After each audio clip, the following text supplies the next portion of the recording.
Magandang araw mga kaibigan. Bigyan natin ng opinion, reaction itong mga pahayag ni Vice President Sara Duterte tungkol sa kalagayan ni Attorney Harry Roque na sa ngayon nasa Netherlands at hinihintay niya yung application niya for asylum kung maaprubahan o hindi. Tinutugis siya ng administrasyong ito. Isa siya sa priority target ni General Torre na maaresto dahil meron siyang warrant of arrest dito sa Pilipinas, non-bailable. Okay. So ito ang pahayag ni VP Sara tungkol sa kanyang kalagayan. Pakinggan natin.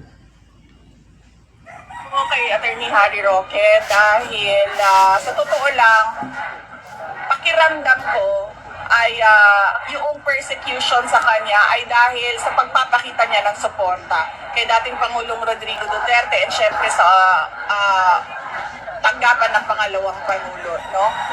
Naawa ako kay Attorney Harry Roque dahil sa totoo lang, pakiramdam ko ay yung persecution sa kanya ay dahil sa pagpapakita niya ng suporta kay dating Pangulong Rodrigo Duterte and syempre sa tanggapan ng pangalawang Pangulo, no? Now, So, yan. Ngayon ko lang narinig si VP Sara na nagsabi tungkol niyan. Kaya ako nagagalak na nandyan yung awa at suporta kasi sa totoo lang, nahiwalay na sa pamilya si Attorney Roque. I don't know saan yung wife niya ngayon, nasaan yung mga anak niya. Hindi na normal yung pamilya niya. Nag-iisa siya ngayon sa The Hague, Netherlands. So, bakit nagkaganyan? Yun na nga, yung pahayag ni VP Sara nga, persecution yan dahil grabe ang pinapakita niyang suporta kay PRRD, sa Office of the Vice President, at sa pinaglalaban ng mga Duterte. Okay. So, tignan mo yung sino bang mga malalapit kay PRRD. Of course, si Senator Bato de la Rosa, ayun, may banta na baka susunod daw siya na ipaaresto ng ICC. Kasama na rin si Senator Bongo. But mas maganda ang kalagayan ng dalawang senador na ito dahil nanalo silang senador. Number 1 and number 3. Ganda nun So hindi sila granting na mayroong warrant of arrest na i-issue ng ICC sa kanila. Hindi sila basta-basta gagalawin habang senador sila. Lalo na kung ang manalong Senate President kakampi nila. Ang nakikita kong magiging Senate President si Senator Chis Escudero. Parang meron ng alliance.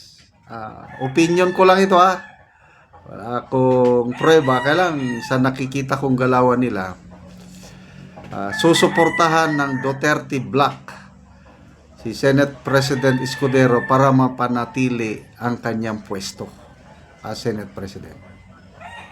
So, kung ganyan ang mangyari,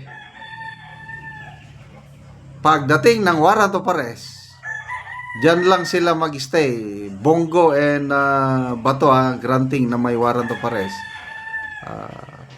Hindi nila basta-basta gagalawin. Kung i-recognize, i-acknowledge ng administrasyong ito ang separation of powers.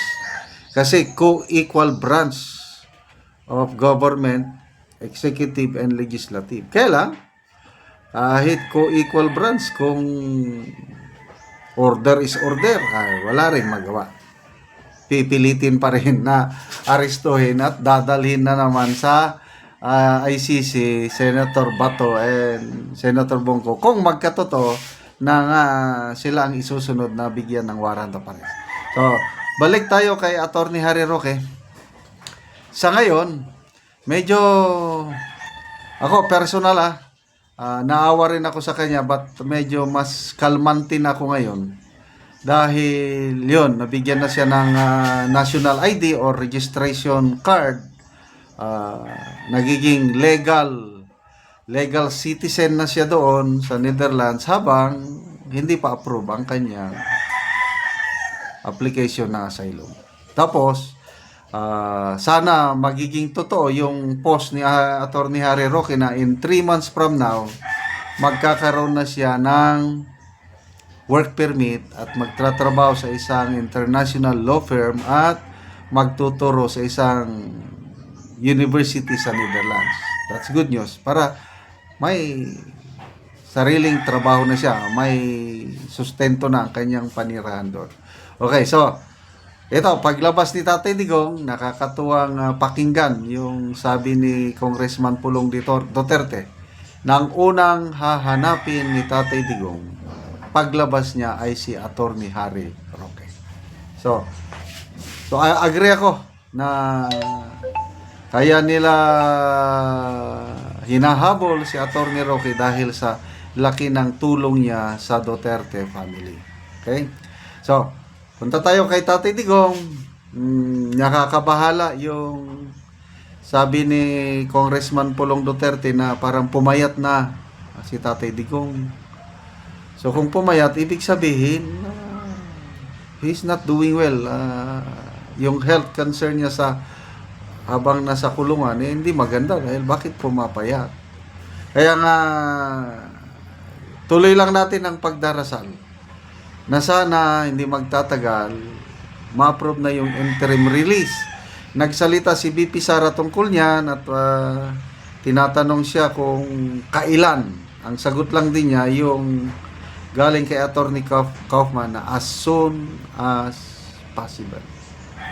Kailan yung as soon as possible? Dasal. Dasal po ang kailangan natin. Na sana hindi naabutin yung September 23 ba yun o 25 ang kanyang hearing. Before September, nakalabas na siya, nandun na siya sa bansa na kumupkup sa kanya. Huwag po kayong maniwala, may mga post na nagsasabing nakalabas na siya, wala pa. Hintayin natin kung ang announcement galing kay Attorney Kaufman, ang galing kay Attorney Roque o kay BP Sara sa kanyang mga anak, kung sila ang nagpost na nakalabas na si Tatay Digong, totoo yun. Kaya lang kung iba ang nagpo-post, huwag muna kayong maniwala. Excited lang yan ng mga DDS na nagpo-post na sabi nakalabas na. Okay, salamat mga kaibigan sa inyong pagsubaybay sa ating channel. Nakakatulong kayo ng malaki sa tribong Talaantig ng Bukidnon dahil ang sweldo natin sa channel na ito is pantulong natin sa tribo. Sa ngayon, namimigay tayo ng libreng yero at pako para makapagpatayo itong tribong Talaantig ng mas maayos na tirahan. Panoorin nyo ang video na ito. Muna ni ang amakan nga itabang sa magbalay o yero lansang ako prinsin. Yan ang kanay sirip kan kanaan na ko niyan. Oh.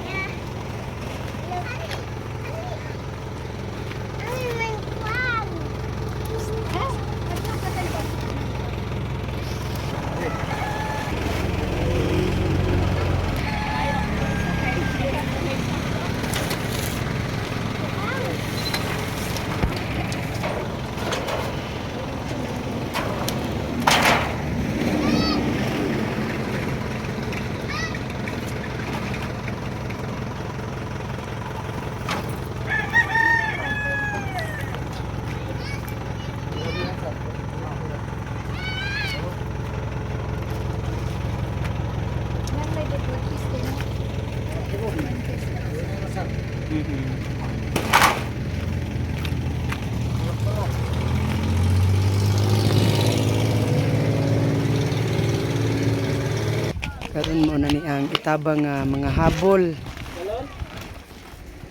o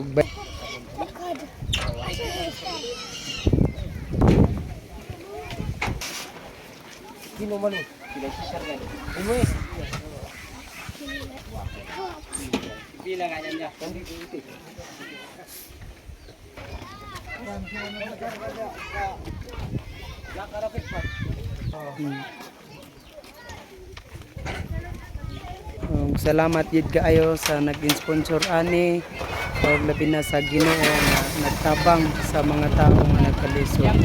So muna ni ang mga yero nga itabang mga lansang